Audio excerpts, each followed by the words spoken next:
Karibu ndugu mtazamaji katika mfululizo wa masomo haya kwa njia ya vitendo. Na kwa siku ya leo tunataka tutengeneze juisi kwa ajili ya kikohozi sugu. Kwanza kabisa nitakiwa tuwe na kitunguu kimoja kama inavyoonekana, tutakitumia chote. Lakini pia tutatumia carrot kama 3 kama inavyoonekana. Tutatumia na limao moja kama inavyoonekana. Alafu pia tutatumia na machungwa kama unavyoona. Tutatumia na asali kama vijiko vikubwa viwili baada ya kupata juisi yetu au mchanganyiko wa hivi vitu vyote. Kwa hivyo hapa tunaenda kusaga mchanganyiko huu kwa pamoja ili tuweze kupata juisi aina moja. Na ndugu mtazamaji, kama unavyoona tayari tumeshaandaa limao, karoti, kitunguu maji pamoja na machungwa. Lakini pia kuna asali pembeni kama unavyoona. Asali tutachukua tu vijiko vikubwa viwili. Na baada ya kusaga juisi yetu kama inavyoonekana, tunakamulia limao kama tulivyosema. Hii ni kwa ajili ya kikohozi.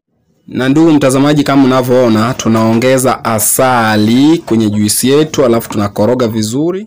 Kwa hivyo tunakushauri tumie glasi moja kutwa mara 2 ndani ya siku 7, inaweza kukusaidia zaidi. Tukutane katika video nyingine.